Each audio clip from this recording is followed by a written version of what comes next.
Hello, and welcome to Our Power is Within, a weekly podcast where you will hear inspiring testimonials by everyday people who have healed their bodies and minds of chronic pain, illness, and dis-ease. Learn about different modalities for neurohacking, rewiring your brain, upgrading your mind, and healing your body so that you can take your power back. I'm your host, Chaz Smith, and today I have a fun episode. I had a wonderful interview with Noelle Janka. She is an absolute joy, a lovely lady, and I feel blessed that I had a chance to sit down and chat with her and to hear her story, and I feel confident that you will enjoy it as much as I did. Noelle has a real dynamic story, but more than that, what I think is the most fascinating is hearing all about the wonderful things that have come into her life through her pain and her healing journey. We'll even dive deep into how her experience has transformed her coaching practice and led her to write a book, which I can't wait to read once it comes out. I very much look forward to this book, and you will hear more about it when we dive into the interview. To learn more about Noelle, I will have links to her social media and website in the show notes. And also, because you might hear us talk about the Dynamic Neural Retraining System, otherwise known as DNRS, by Annie Hopper. We've talked about it the last couple episodes, so if you've been listening in, it won't be completely new to you. And if this is your first episode with me, it might be new lingo.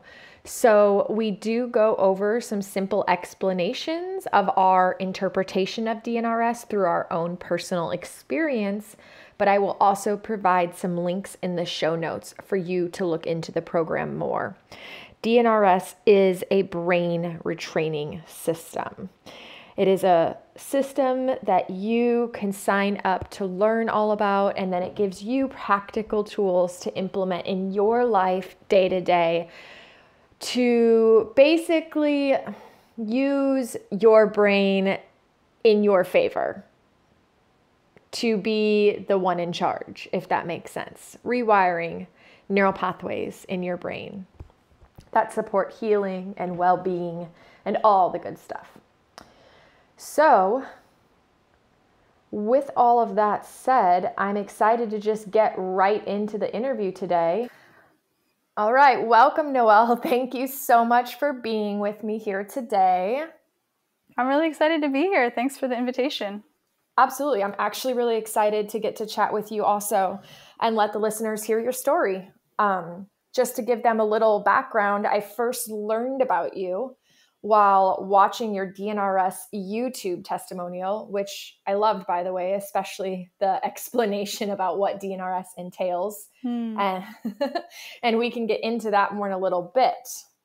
For now, though, I was wondering if you could share with the listeners a little bit about your story, pre-healing, just your whole kind of journey with your symptoms and diagnosis, and just what led you up to the point of where you're at today.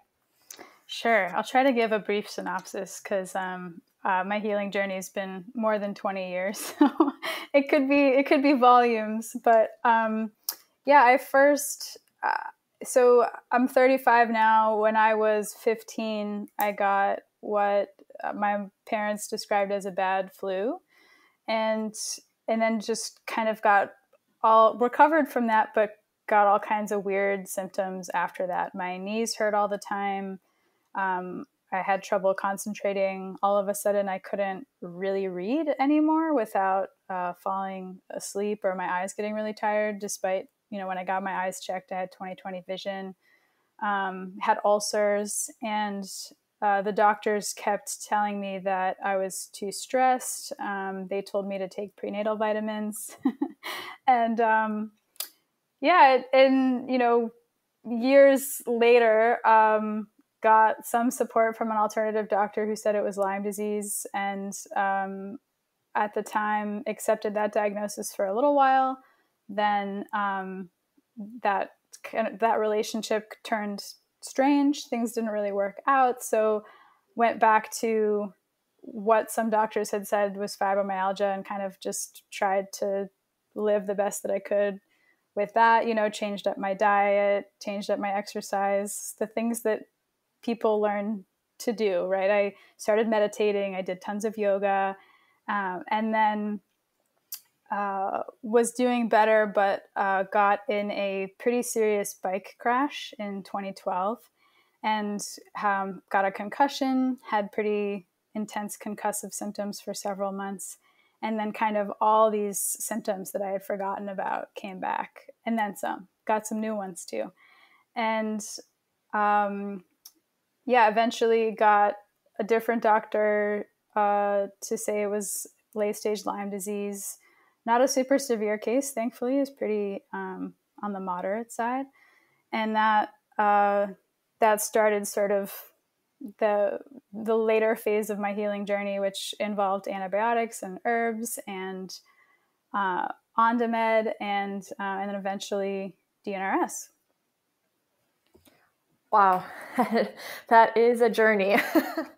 Can you tell the listeners what your interpretation of DNRS is and what it entailed? Because that's what I was saying earlier, that I loved so much your explanation. Sure.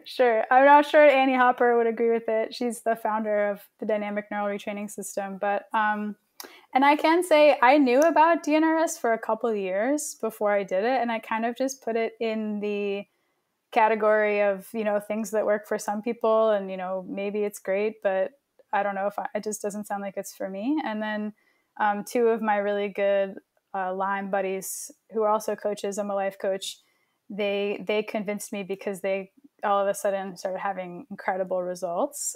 So I thought, okay, fine, I'll try this thing. And, in the realm of healing modalities, healing protocols, it is time intensive, but it's not that expensive monetarily. I mean, it's not cheap, but I thought, okay, I can spend a couple $100 on this, sure.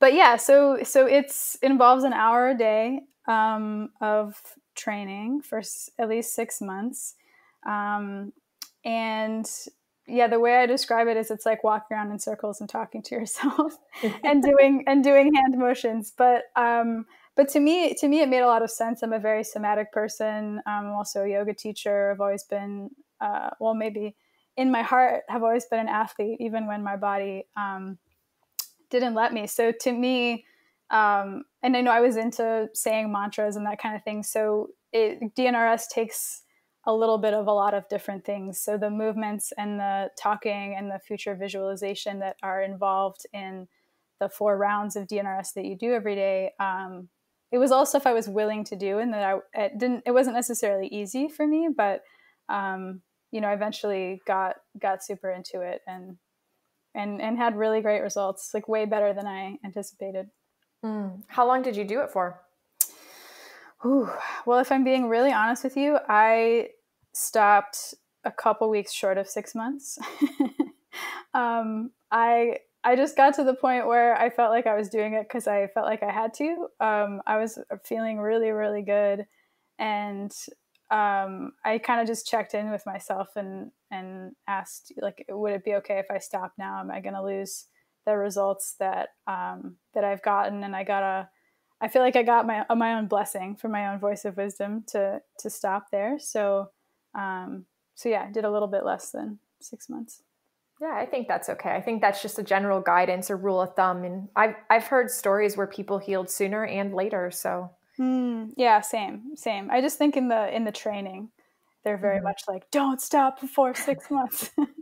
It's true. But at the same time, I'm a huge believer also in tapping into our own intuition and being our own guide. And I love having tools that can support my healing journey. And at the same time, I know for me, I felt almost like using that tool helped me come more into my intuition and myself and helped me to even be my own internal guide in a stronger way. So I think that's super important that we check in with ourselves. Mm-hmm. Yeah, I couldn't agree more. Backtracking just a little bit, I'm really curious. I always love to know from everyone. You said you knew about DNRS for a couple years. Mm-hmm. How did you actually first learn about it? Ooh, I had the good fortune of getting a full scholarship to a Lyme disease conference at the Omega Institute in New York, in Rhinebeck, New York, which was with Katina Makris and Dr. Horowitz and another alternative doctor whose name I'm blanking on. But they're all kind of a big deal in the Lyme community. And it was great being at the conference, but I learned the most from the other people there, and a couple different people at that conference. And then I think another person in my coach training actually recommended DNRS. So it was. But you sat on it. You sat on it for a while. Yeah, it was kind of like the Rife machine or one of these other things. I was like, yeah, that sounds cool. I don't really want to do it. I'm sure I was trying something else at the time. Sure. Mm-hmm. And it's also, like you had said, it's for other people, not me. We go through these thoughts sometimes, or, Mm-hmm. we have doubts about things. It's totally normal, I think. Mm-hmm. I actually sat on it too for about maybe 7 or 8 months. Mm-hmm. Before I actually finally said, okay, I'm doing this. It was open. I had the webpage open in my browser for like 7 or 8 months on my phone. And I looked at it over and over again, Mm-hmm. but I think we all just reached that point where it's like, all right, it's time. Yeah, I mean, it's a pretty big commitment. I think it's important to be ready for it. Perhaps like you, I've had probably hundreds of people at this point reach out to me now to ask about my DNRS experience. And a bunch of people have said, I did it for a month and then I quit because I wasn't seeing any results, or I did it for 3 months. But then I've known people that have gone back to it. They didn't do the 6 months and then they went back to it when they felt really ready for it. And then they had a really good experience. Absolutely. Yeah. Same. Mm-hmm. So you used a lot of tools, you had some results along the way, and then DNRS was kind of like the last thing that was the catalyst for you getting to that place where you thought, I feel good. Mm-hmm. In the whole journey of healing with DNRS, however you want to look at it, what were your biggest struggles or challenges along the way? Wow, that's a really good question. Well, part of the reason that I got into coaching and became a coach myself is because sort of the first big thing that I got out of being coached, was starting to get over my fear of asking for support. During most of the time that I was at my sickest, my parents lived overseas, and I didn't really have any other family around. And for some of that time was single, and I had with illness, most invisible illness, it can be hard to tell people, hey, I know I look fine, but actually I really, really need help. And so I spent a lot of time alone and really struggling alone.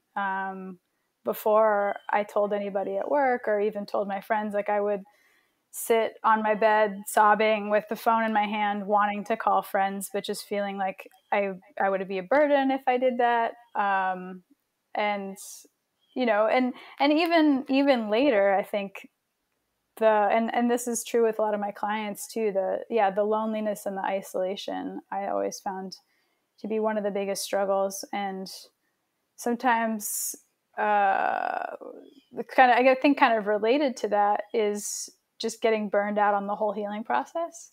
One of my clients, I'll never forget this, one of my clients said to me once, she said, I feel like my whole life is just work and coffee enemas, right? Because I think especially if you're somebody who's on the healing path with chronic illness and you're still have a job, it can feel like after work and healing, there's no energy left, right? There's no spoons left to do anything else. And so where's the fun in life? And so I think that's been another ongoing challenge for me is how do I pursue my own pleasure, which I think is actually a really, really crucial part of healing. But how do I pursue that when there's these other, I got to make sure I can eat, and then I got to do the things I'm supposed to do to heal. And so I think balancing all those things and continuing to have community and to engage my community in my healing has all been challenging and kind of interrelated, but has also been it's been really sweet. I think I've gotten a lot out of living through that struggle and finding ways to, I mean, I'm actually at a point now where I really love being alive, but I don't think I could have told you that until about a year ago. So I'm grateful for that. Yeah. No, it's, I completely relate. I feel like you explained it so absolutely wonderfully, and, it can be a full-time job. Mm-hmm. And it can feel like you're running in vicious circles when you go to this doctor or this, and then you get this hope, and then you lose it because nothing's working, and you're excited about this new protocol, and then that doesn't work. And I think DNRS really helped me see, the pathways of the past, like they call it, or those loops that keep bringing us back, that almost Right. make us sicker Mm-hmm. because we're so caught in the symptoms Mm-hmm. and searching for that solution. Mm-hmm. Mm-hmm. And the whole loneliness thing, for sure. My girlfriend and I were saying the other day how we felt like you'd show up in life at work or wherever, and you'd have to put a smile on your face and act like everything was great, but inside you felt like you were dying. Yeah. It's awful. Yeah. I gotta say, I mean, getting to the point where I was just open with everybody about everything was kind of the best thing that ever happened to me. Because then I felt like I didn't have to expend more energy trying to pretend everything was fine. Absolutely. Absolutely. I agree. Mm-hmm.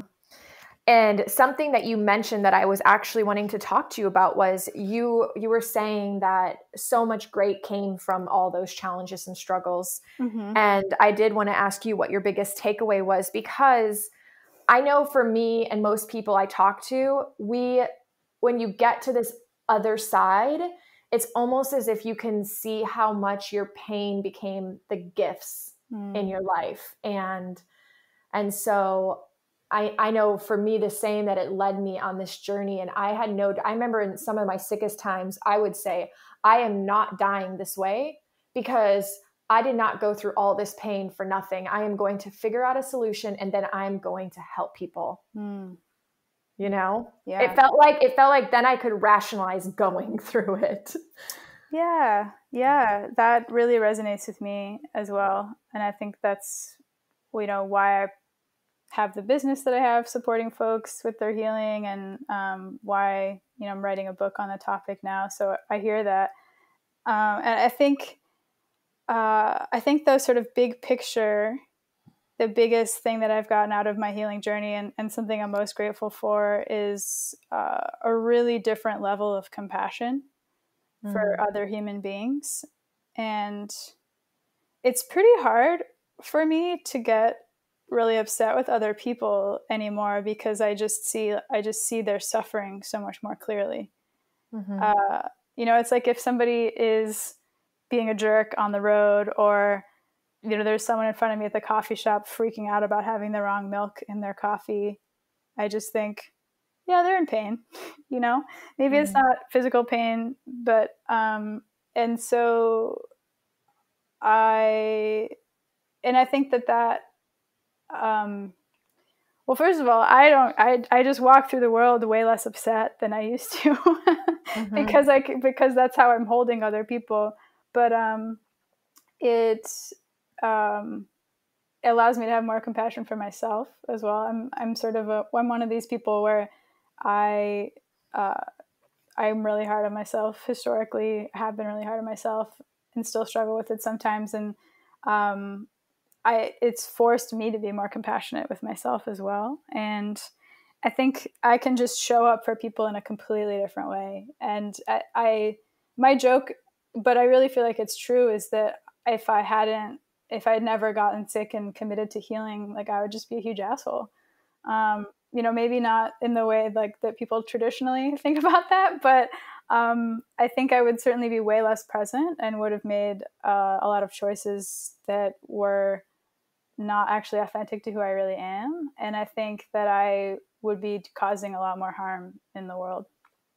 Mm-hmm. That's a lot to admit, but it's beautiful. But it's beautiful at the same time. And I hear you, and I feel it. I feel the exact same. And I don't know. I don't remember who it was that I heard say once that it's sometimes that in the pain, the reason that it's sometimes such a gift is because the truth is, let's be honest, like everyone has had traumas, has had difficulties in their childhood, has had difficulties in their life, various forms of trauma. And we all have so much potential to grow emotionally, especially in our relationship beginning with ourselves, because that reflects outward. And something I had heard once that rings so true to me is that it's often in our physical pain that we have so much desperation to seek healing. And in that quest for healing the physical self, we don't even realize until we're in it how much we're actually healing the emotional self and the mind, and watching that shit. I mean, for me, I watched an entire shift happen in my mental state. Mm-hmm. And like you said, how I held space for other people and myself, it's like a self-love journey. 100%. Yeah.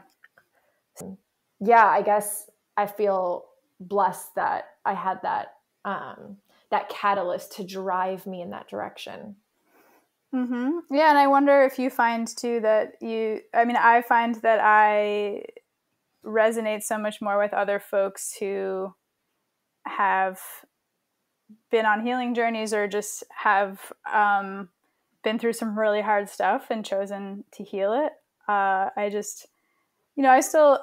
not, it's not that I don't hang out with people who haven't had that experience, but when I meet people that have had that experience, we're sort of, we can connect on a soul level that's really special. And I just really appreciate that.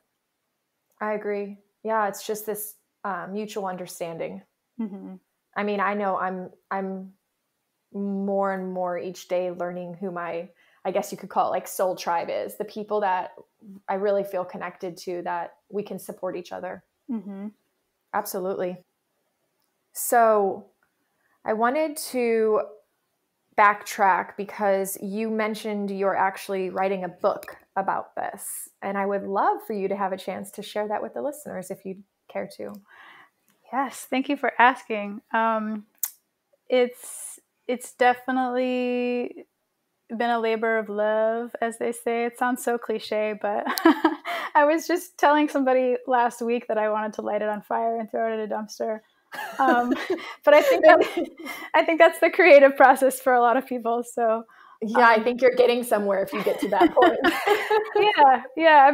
It's so the bones of it is a series of blog posts that I wrote 2016, 2017. And then I just decided that I had more to say. So it's about the mind and spirit aspects of healing, and also how doing that healing work is a contribution to our collective liberation. So, so I definitely talk about DNRS and brain retraining, also the spiritual aspects of healing, because I think that's really important. I think, once we start to see just sort of the connection between all the things, it helps us save a lot of energy in our healing, and also connects us to the magic, the everyday magic that exists in the world. Like, I don't know. I mean, we're in the middle of sort of this trifecta plus of terrible things happening in the world. And the thing that helps me get through it is going outside and getting excited about the grass and how cool it is that the grass is growing. So I write about that. And then, but also, you talked about emotional healing and healing trauma. And one of the things that I'm trying to do in this book is connect the importance of healing trauma for chronic illness and the importance of healing trauma in the context of social change and how, you know, there's been so much good conversation lately about anti-racism and overcoming white supremacy. And I just see these things as very linked. And there's also a lot of trauma in chronic illness spaces. If any of you have ever been in a poorly run chronic illness support group, you know what I'm talking about. And there's also a lot of trauma that gets perpetuated in social justice spaces, which is interesting because both of those spaces are, people come to them for healing, right? So, so part of the mission of the book too is to support people to see that healing is kind of always personal and collective. Yes. And by doing your personal healing, and really committing to that, which I personally think involves, you know, community and building community, but by doing that personal healing work, it's a huge contribution to all of us and to what, you know, the changes that we're trying to make in the world. Absolutely. Absolutely. I mean, it's like, you know, using the word, it's a cliche. Maybe it's a cliche to reference the quote, the classic, be the change you wish to see. But for me, that's a really powerful message that I remember every day, because I feel that I get to be an example. It's not about what I say, it's about what I do and who I be. And when we are healing ourselves, when we're taking on that journey and we go within and we heal ourselves physically, emotionally, mentally, spiritually, we are a link in the collective, and we are making a shift in the whole collective. Yeah. So. And I just get really excited thinking about what we could do if everyone was committed to their healing. I know. I keep holding space that day is going to come. Yeah. I mean, I think it's already, you know, way more of a thing than it was even 10, 20 years ago. So. Oh, absolutely. There's constantly I see a huge shift in consciousness in so many different capacities. We're in the middle of it for sure. I don't know if you've ever heard this either, but I know there's a lot of people who actually realize through DNRS that in some capacities you could see it as energy work. And on the surface, people are like, oh no, this is like science. We're rewiring our brain. But if you follow Joe Dispenza at all, then you know that he's bridging that gap of spirit and science and showing that it's not A or B or one or the other. It's all one and the same. Yeah. 100%. I mean, I think it's good that that Annie Hopper created it the way she did, so that it can be palatable to people who are really in a science-based, you know, mindset. But yeah, I'm totally with you. Yeah, I mean, that's why I was drawn to it, was the science. I love geeking out on science, but the more I did it, the more I thought, holy shit, this is energy work. This is transcending for me. You know, that was my experience. Your book sounds amazing. I'll be the first one to sign up for the pre-order. It's right up my alley, so I'll totally love it. It sounds like it's going to be packed with so much good information. Well, thank you. I'm excited to send you a copy once somebody decides to publish it. You can self-publish. I know. That's plan B for sure.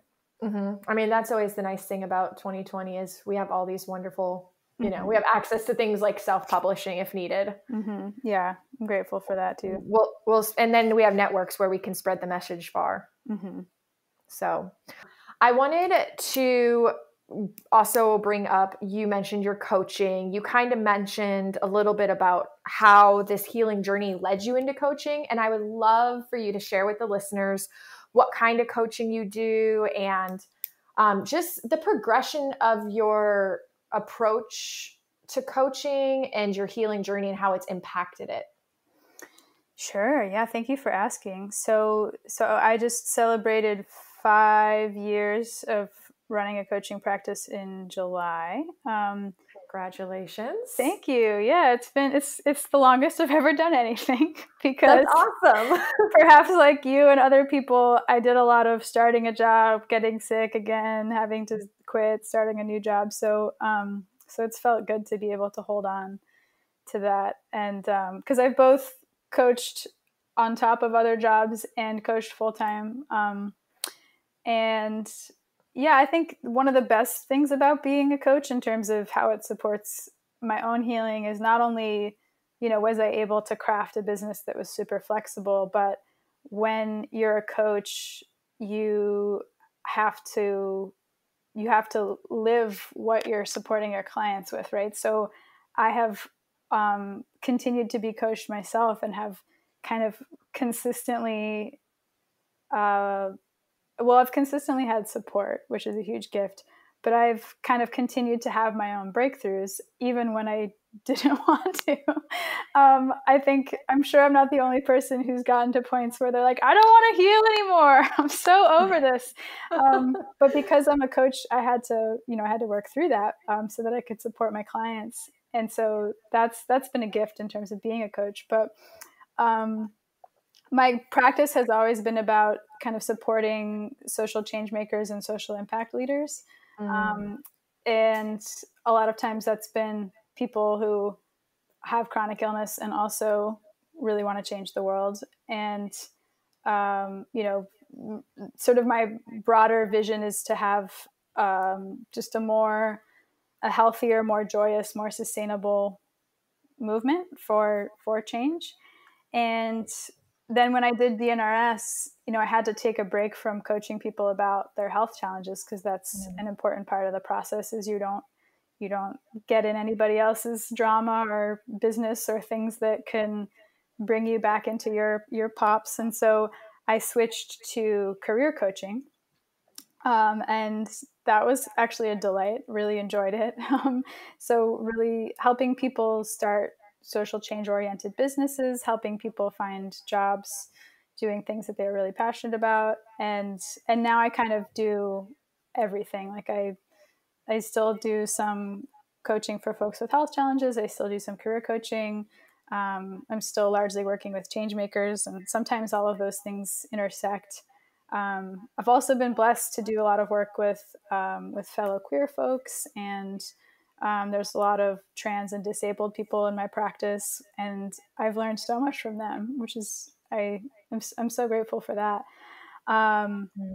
And yeah, it's evolved a little bit in that I still do straight up life coaching, but I also do some energy work and some stuff that's really about helping folks tune into their own wisdom.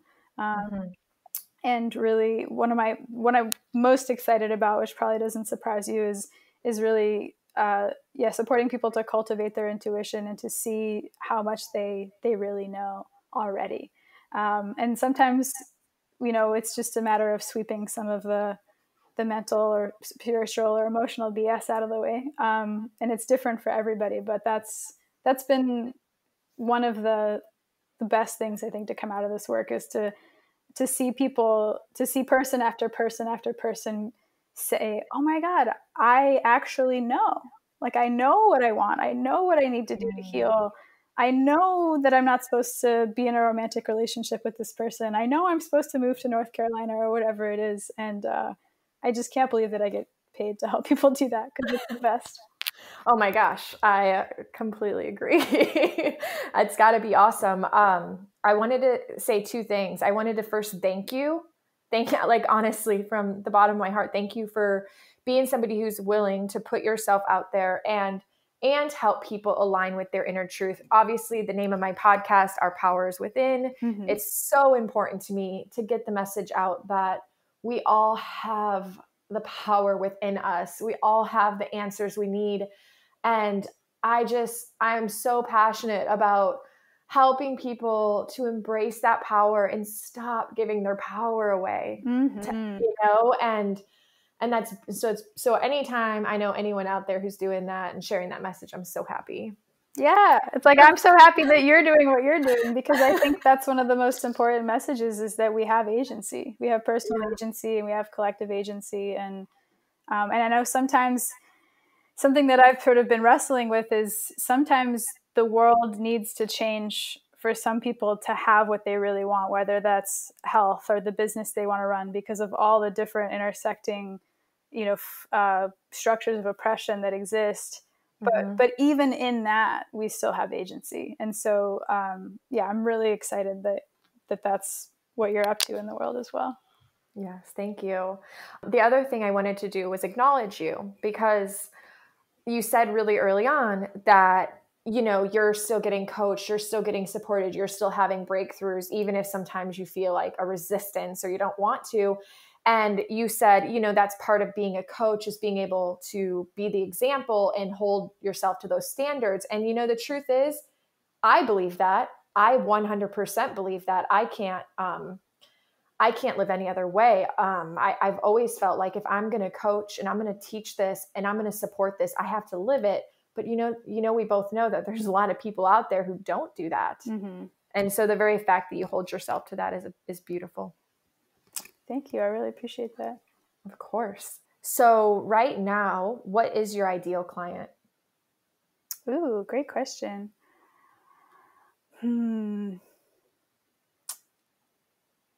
Well, business coaches would not hold me up as an example of someone who's done a good job of niching down. So I don't have a super specific answer to that question, because I really do like working with different kinds of people who are doing different things in the world. But I can say, folks, primarily it's folks who are committed to their healing, folks who are willing to get uncomfortable, and folks who are interested in finding joy and pleasure even in this, very dark time that we're in, even if they have no idea how to do it. Mm-hmm. I think those are the folks that I'm most excited to work with, and people who have big juicy dreams and are terrified about even talking about them. Yeah. I enjoy hanging out with those people and supporting those people. Awesome. Yeah, people who are open. Mm-hmm. I know I want to help people who want help. Mm-hmm. Where can people find you and how can they follow you? So my website is just my name, noellejanka.com. That's a good place to start. And signing up for my email list is a good way to get to know me, to see what I'm up to. I also lead monthly writing salons that have been kind of a wonderful place for people to come together and heal in community during these times. I was doing them just in person in Boston, but now they're online, so we get people from all over the country, and that's pretty special. But also on Instagram and Facebook, but email and YouTube, as you mentioned. But mm-hmm. email is probably the best place to start at this time. And I'm really excited to be working with a couple of my former clients to launch a new program probably next year, probably early 2021, specifically for people who want to work at the intersection of healing and social change. So just want to say, for anyone who's interested in that, in being a practitioner, either on the healing side or the social change side or somewhere in the middle, it's a good time to get on my list so that you can stay in the loop about that. That's awesome. Thank you for sharing that. Noelle, I knew there was a reason, well, so many reasons I wanted to chat with you and why I felt so connected when I read your story online. I actually went to school and did an entire master's program for people who want to facilitate positive social change. Well, we have more to talk about, Jasmine. So yeah, it's definitely been a long-standing passion that's just been, running through me. That's awesome.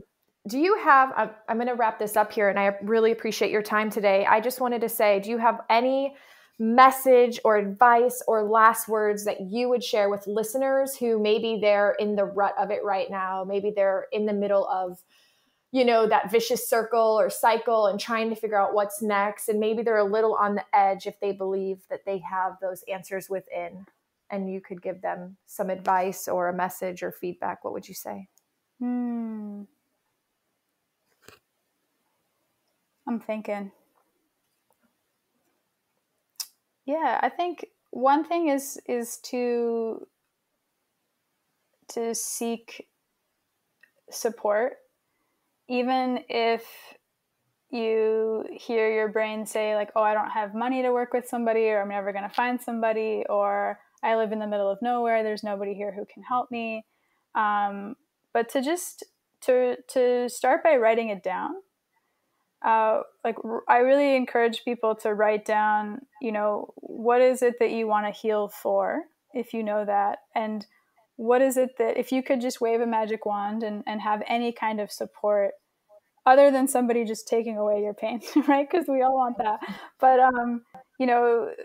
is it like, because I think we all have, as we've talked about, some intuition about what we need. And so I just want to encourage folks to write it down, because that's this important first step of taking it out of your mind, out of visionary reality, and into physical reality when you write it down. And I think there's just magic in that. It's like once you kind of put it out there, even better if you talk to some people about it. But I have seen in my own life and in the lives of clients and other people in my community, just the most amazing things happen in terms of healers coming out of nowhere. And I don't mean healers like in an official capacity. I think so. I mean, a rock by a river could be your healer, right? But so I think that's my biggest advice, is to even if it feels so impossible, to just put it out there and be willing and open to what's possible. Mm-hmm. Awesome. Beautiful. Thank you. Mm-hmm. All right, then. Any last words or any questions before we wrap it up?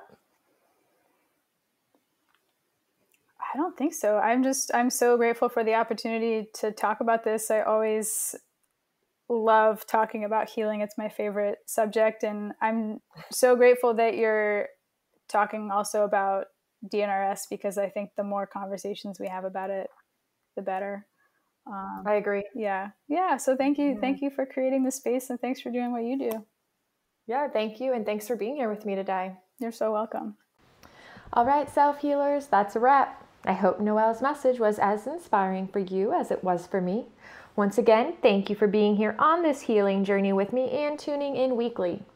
If this message resonates with you, please download, rate, and review to help me spread the message as far and wide as possible, because I think that right now, more than ever before, people need to hear this message.